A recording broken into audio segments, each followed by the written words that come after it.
Hi, I'm Antonio Centeno. I'm the founder of Real Men, Real Style. Today, we're going to be talking about the men's vest. We're going to be talking about why it should be part of your wardrobe, a little bit about the history.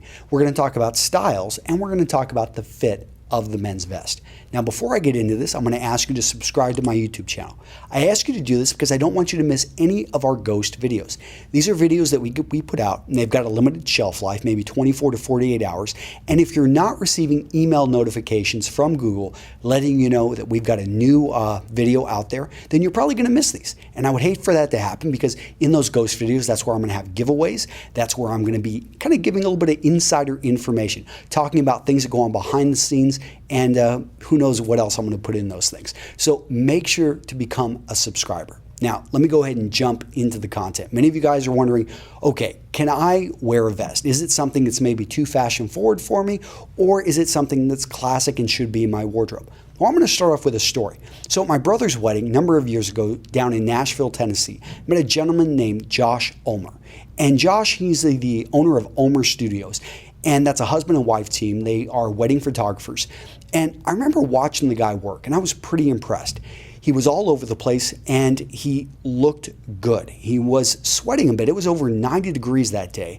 But he wasn't sweating, I think, as bad as a lot of us that were actually in the wedding and having to wear all of this clothing, because he was actually using a vest. And there were a number of things that made it so it was a great piece in his wardrobe. Now, he was the guy taking the pictures, but he knew, because his wife was actually the backup photographer taking pictures from various angles, that he would probably get caught in some of those images. In addition, the new husband and wife, they like to get pictures sometimes with the wedding photographer. He wanted to give a professional feel. At the same time, he understood that his job had certain things he had to do. So his clothing had to be functional. And this is where the vest shined. So, having said that, talked about that story, and go check him out, Josh Ulmer over at Ulmer Studios down in Nashville, Tennessee, if you're getting married anywhere close. Great couple. But getting back to the vest. So, number one, it is a functional piece that if you can find a use for it, if perhaps you're a working photographer, perhaps you're in an industry in which you need to dress up a bit, and you can't just get away with the dress shirt and dress slacks. If you need to dress it up, at the same time, you don't necessarily need a sports jacket, or you're going to be in an environment that you're going to be working and you need more freedom of your arms. It's a great functional piece. I find this is great actually for a number of tradesmen who, let's say, are shining, or they're working with metal pipe, and that stuff can actually cut them. They're in an environment, but at the same time, they don't need to, they've got to dress up for a reason, and actually having a vest that actually protects their torso area, it's a very functional piece. It actually gives you more freedom of movement than an apron or something like that. So there, it actually works out very well. So a functional piece. Now, another thing I talked about in the story is in hot weather. Well, guess what? You've got air that can go in here. You don't have all of the closed area around your sleeves. So it's going to be cooler than the actual jacket. So if you can get away with it that way, it's functional, it's going to be cooler, and going to give you more freedom of movement.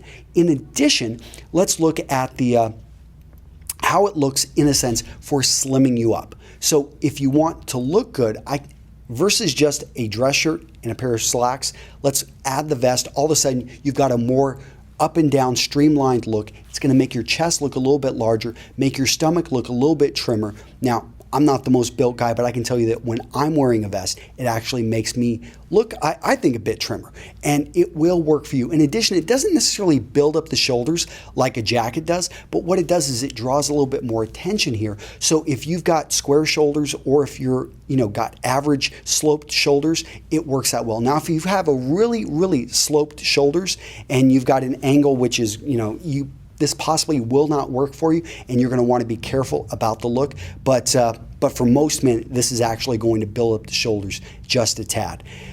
So we've talked about hot weather, we've talked about function, we've talked about looking slimmer. I mean, really, when it comes down to it, it can dress up the dress shirt and slacks look. So if you're wanting to change things up, now I'm not going to recommend this for all men. It's a little bit more fashion forward, but we are seeing vests are in fashion, and if you think you can pull it off, you're a younger man and you want to go for that look, go for it. So we've talked about why it should be in your wardrobe. Now let's talk about a little bit about the history. Now we're going to talk about vests, and we're going to talk about waistcoats. actually two separate things, but sometimes the words are used interchangeably. The vest actually is more of the gear that came out of wearing it just with a jacket. Whenever you would have stagecoach riders or men that were actually doing a lot of traveling on horseback, they would, messengers and such, they would actually wear clothing underneath their jackets to try to stay warm. I mean, you're on a horse all day, it gets cold, and you're simply wanting to better take care of yourself. From that, the vest evolved because it could be worn under a jacket and added an extra layer of warmth. So a lot of vests, we actually see them made from tweeds or heavier fabrics, which did a good job of keeping the torso warm. So anyone that's done any type of cold weather camping, you know that it's maintaining the core temperature. Your extremities, the temperature will drop here, and you can, but it's maintaining that core temperature, and that's what the vest does so well. Now, in what we see waistcoats, and I'll get into, I'm not going to talk about waistcoats too much, but I do go into them into the infographic that I've created to go along with this.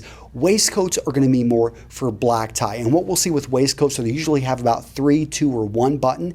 They're usually going to have a much lower opening, and the goal of the waistcoat is actually to provide a seamless look from the trouser to the jacket. And in case the jacket is left open, which it shouldn't be in black tie, but occasionally it is, then you would still have that seamless look, and you wouldn't actually see the shirt touching the trouser. It would almost, it provides that more streamlined look.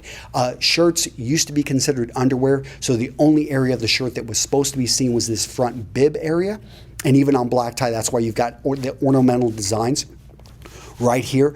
But actually wearing a waistcoat enabled you. In addition, a lot of guys would bring in colored waistcoats, and this became popular, I believe, in the 1920s and 30s. And what we saw, bright reds, a few other colors. This was one area in black tie where men could have a little bit of fun. So that's the history on the waistcoat or the vest. Now let's talk about the fit. The number one violation I see in the fit of waistcoats is that men wear them too short. And the reason being is actually, whenever waistcoats, they were made to be worn with trousers that were made higher. So waistcoats were made to go with trousers that are to be worn at the natural waist. However, what we saw is that manufacturers, they're not wanting the waist fabric, and so they simply, whenever trousers went down, waistcoats didn't actually go down with them. So most waistcoats, unfortunately, are made a bit too short because it saves them a bit of money. Ideally, though, if you can find a waistcoat, you want it to cover, if you're standing straight up, you don't want to be able to see shirt peeking out the sides. So again, go over to the infographic. I go into a lot more there. Most waistcoats we're going to see them, they're just simply going to be too short. Occasionally, though, they will be too long. Now, the great part here is you can actually have a waistcoat shortened. But if you raise your arms up and, yeah, you're not showing just a tad of shirt, it's probably a bit too long, but that's a better problem to have than it being too short. Now, the other area we're going to see is in the shoulders. And this is something that you want to make sure the waistcoat lays nice right here in the shoulders. If you've got a whole bunch of bunching or if it's going too far out, it's probably too large for you. Now, the other area on the vest we want to look at is the fit around the torso. It can be brought in. There's nothing wrong with having your waistcoat adjusted. If it's too tight, not much you can do. There's usually not going to be any material that we can let out. There are usually back and side adjustments. Side adjustments more rare, back adjustments pretty common, but if it's let out all the way and if it's too tight on you, well, it's probably not going to be able to fit you. So I would just pass on that. So we've talked about why, we've talked about the history, we've talked about the fit. Let's go ahead and get into the style. There's a wide variety of styles out there, and I've already talked about the style difference between the waistcoat and the actual vest. So we're not going to go down to the waistcoat. If you want to see more about that, go to the infographic, go into a lot more detail. But vests, we're usually going to see either 5 buttons or we're going to see 3 buttons. And of that, I use those number of buttons pretty generally because you'll see 6 buttons that are built very similar to 5 buttons. The key is how deep this V is going to go. Usually at this point right here where it just shows a bit of the shirt, about 1, 2, 3 buttons if you had it buttoned all the way to the top, that's going to be either the 5 or the 6, sometimes 4. Now, once they start to go lower, then that's going to be the 3 or 4 buttons sometime, well, very rarely 2, but 3 or 4 at that point. The difference is when you're wearing a jacket with this, you're simply going to show, one, you're going to show quite a bit, and it's going to have a much more buttoned up look. The other one is that you're going to show less. Now, I always think that a more buttoned up look is technically more formal, and once it starts to go a little bit lower, then all of a sudden, and the only way that rule doesn't necessarily apply.